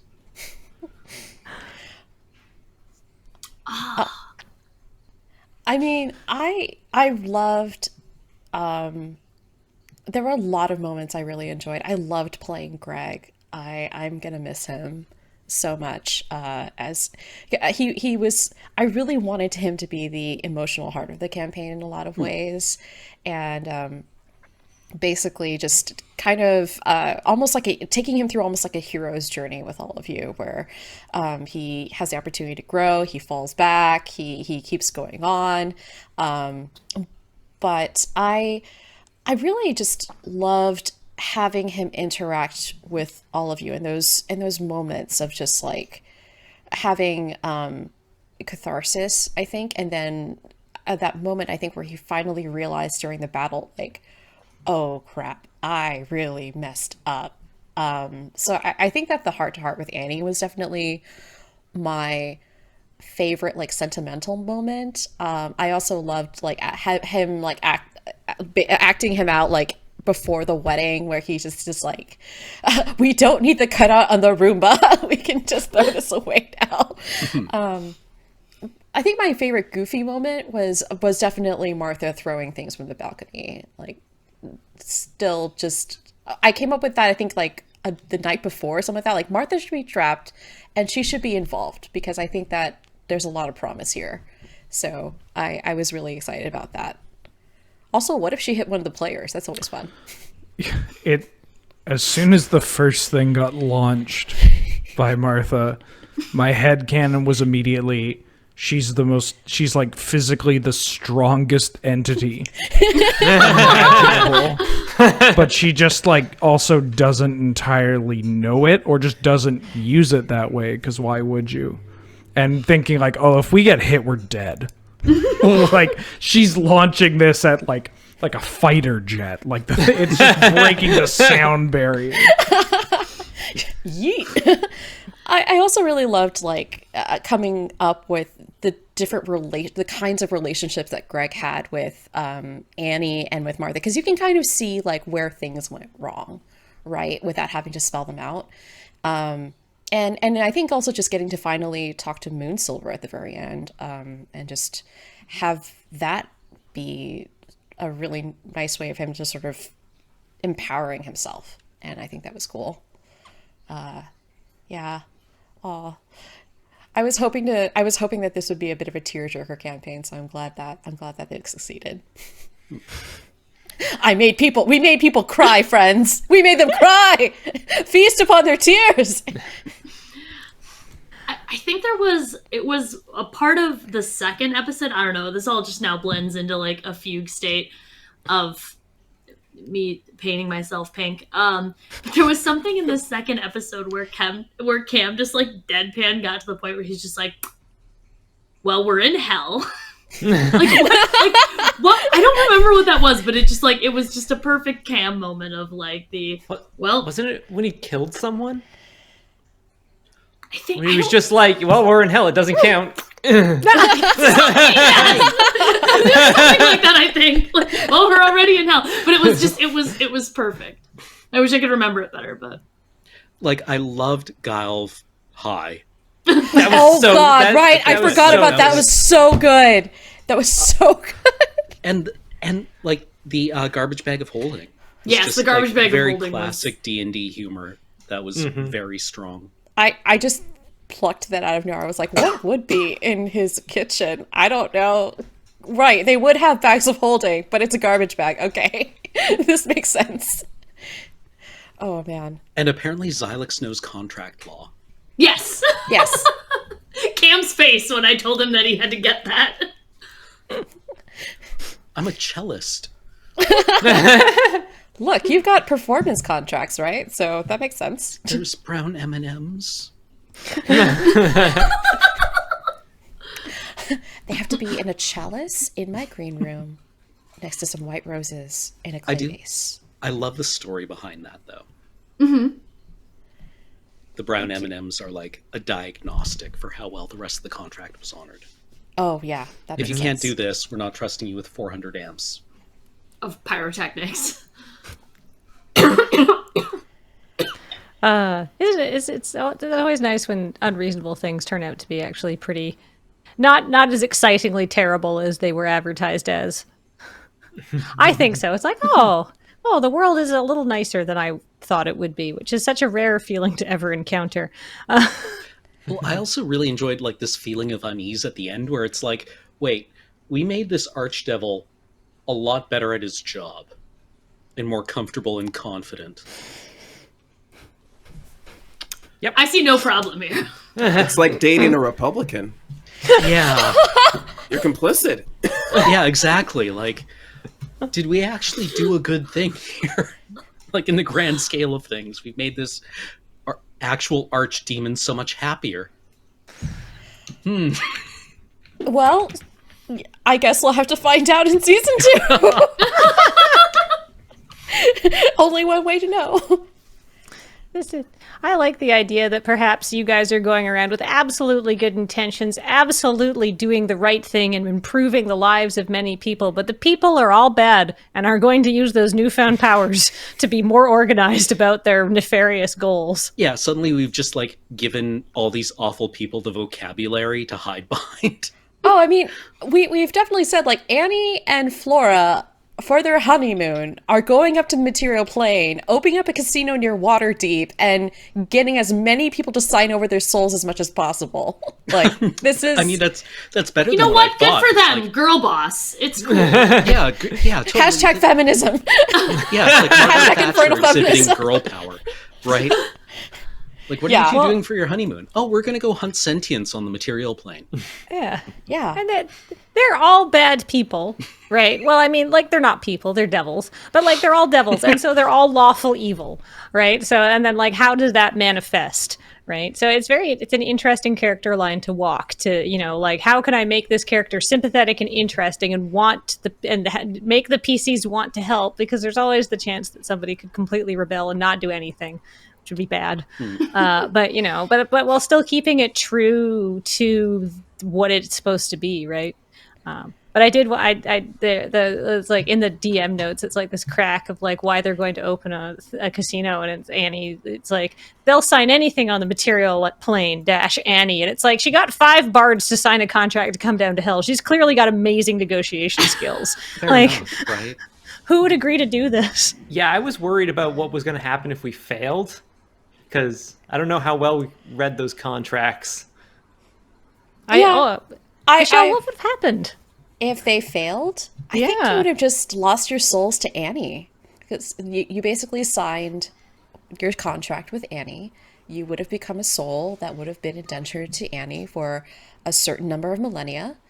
And probably done a lot of menial, boring things around her new... I guess I don't really think she would have got... The wedding would definitely have been postponed. So... you probably would have been filing paperwork and folding napkins for like 2,000 years. Just doing things like, you know, at the Westgate. Yeah. Yeah, it's like Just- you somebody's just- vomited in the casino. Could somebody come and vacuum this up, but not very enthusiastically? Yeah. You move. There's like those. Please polish these brass. These brass fittings, but not too well. These brass railings need to be like 85% polished at all times. We want them to be grimy. Just but a little bit.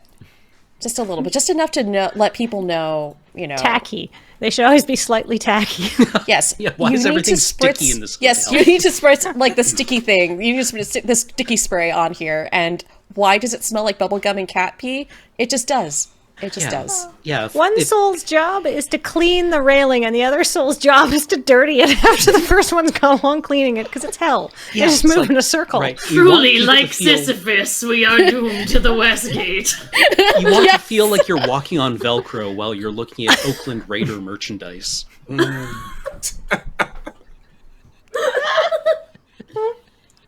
Rana in particular, I would have probably made your soul like maintain the Betty White slot machine forever. That exists, by the way. I played it. I lost $5. It was at Good the for Betty Westgate. White. It was at the Westgate. Yes. If it exists, if in any way, shape, or form, it is something that exists that more than like 1,000 people know about. There's a slot machine of it. Which rule of the internet is that? 89? There's a Kelsey Grammer slot machine. Yeah, but there's not like a But there's not a goatsy slot machine. no. Frasier. There's a Frasier machine. No, well, there is a Frasier. Jackpot. It's like Just pure toss white. salad and fried onion. There is a Frasier one, but I want to be clear. I said this was a Kelsey Grammer slot machine. In his role in Star Trek as captain of USS... Oh, What was it? no, The one that came Periscope. through the temporal rift. Periscope His- down, much worse. Role of Hank McCoy in X-Men: The Last Stand. Hank Playing McCoy. Teen Hank Wolf. McCoy. Beast, of course. Gosh, Niles. It's the XG Niles. I had forgotten about that. For the benefit of many brain cells. They're having that giant fight after like Magneto rips the bridge and Beast just walks up, sees Niles on the other side of the battlefield. Niles, why are you fighting for Magneto? Fraser, I'm derailing. Sorry. It was the USS Bozeman, apparently, that Dr. Fraser Crane was the captain of. My husband Which Graham is coming was to tell me. a Soyuz subclass of the Miranda. Wow. I'm so glad we're friends. Why? I guess one last thing I kind of wanted to talk about a bit was like, I think it was really important for me as a queer person to make sure that all of the entire PC crew was also queer. We really wanted that culture and that experience to shine through. We also were like all queer representation. Yay, good times. And yeah, it just made a lot of sense, and yay, queer family, hearts everywhere. I'm gonna get too teary if I keep talking about that. So I'm just gonna stop. I'll save you, Michelle. So Niles is. God damn it, Wheeler! God damn it! I'm gonna go. When your borders open, I'm coming up to Victoria, and I'm gonna take one can from your LaCroix temple. I haven't even gone to Just what for Eddie this. is doing. And That's Fraser's two like, LaCroix "Is cans. this- That's two LaCroix Nice. cans I'm taking from you. This is a Shiraz. What are you talking about? Puccini was clearly more interesting than Bizet. Well, Fraser, you asked me to bring the Merlot, but brother, if you're on that side, it'll have to be murder. And then laugh track plays. Paul, can we play the laugh track, please? Wait. Or Fantasy Costco. Thank you. Thank you. Or Fantasy Costco. I'm just gonna come in your house like a freaking kaiju and just wreck your LaCroix closet. No! I LaCroix it? Guess so. I'm gonna come in my dinosaur onesie and just make it happen. Well, on that menacing threat, I think it's probably to time come to in a dinosaur onesie. Rawr. after following up that. brand. Beware a very short Asian woman in a petite Godzilla costume is gonna show up and just mildly tip over a can and then just walk away. Oh. Well, it'd be great seeing you again. So Oh, it'd be so great, yeah. No, there'll be hugs, and then just like hold up just 1 second before you open up another bottle of wine. You'll be stomping away, and I'll be on the front porch giving the like. Yeah, see ya. Good to see ya. Hand on my hip, waving, just arm up. Yeah, see ya. Good. Yeah, come again. Oh man. On that beautiful yet menacing note, I think we're going to be wrapping things up. But before we say wrapping goodbye, things up. Thanks. Before Sorry, we I say have to. goodbye, I want to give. Where can people find all y'all if people want to see you guys when you're not doing this? I'm here on Loading Ready Run. Cameron, go ahead. I'm also on Loading Ready Run. I can be found on the Bad Bird Hell site at Unarmed Oracle, and also at twitch.tv/Unarmed Oracle. It is an anagram of my first and last names. Tappy. I was gonna say that's so neat. I'm a random loud dinosaur on the internet. That's my bird hell site thing. I'm Tappy Tokaz. You can find me on Twitter and Instagram, and sometimes I remember that I can stream. Clarissa still has her accounts up. I don't know what I'm gonna do with them. If anyone has any ideas, feel free to, at her. Like, Sell them. she writing them. She merchandise them. Talk to her. She probably gets lonely. Kiss, how about you? Hey, what's up? I'm Nathaniel Kiss, aka What Is Kiss on Twitter. Shit poster, pro-black, and I like to make white people very uncomfortable on the internet. You can find me on Twitter and also wherever people will have me this summer, I guess. Doing Erica? God's work. I'm on Twitter and Twitch as Esherikia Cole. Sarah's gonna put the link in chat because my username is a crime. It's I keep it for like the 3 people a year who are like, that's a good joke. But it's absolutely terrible branding. But yeah, I stream on Thursdays and Saturdays usually. Wheeler? Speaking of terrible branding, you can. I'm occasionally here, but if I'm not here, I'm on Twitter at bwheelermtg. That's probably going to change in a bit. But also on Twitch. You should follow. I'm better on Twitch than on Twitter. But the Twitch is Benjamin and then underscore, not the word, but the underscore, yeah, like that, and then Wheeler. Yeah. And Michelle. Hello. I have been your dungeon manager, Michelle, helping to grease all the traps and the various bits of spikes and all those things. But you can find me on the Hellbird site, aka Twitter, at Kiln Fiend Potter. That's right, Kiln Fiend like the magic card, because I thought I was being clever when I was coming up with my pottery business name. And you can also find me on Instagram, where I also post like pottery pictures. But yeah, I mostly yell on Twitter, mostly at white dudes as well, white cis dudes, and also against the patriarchy and various systems of oppression when I'm not making D&D and magic jokes. So yeah, also posting pictures of cats. I have 2 cats. It's very important.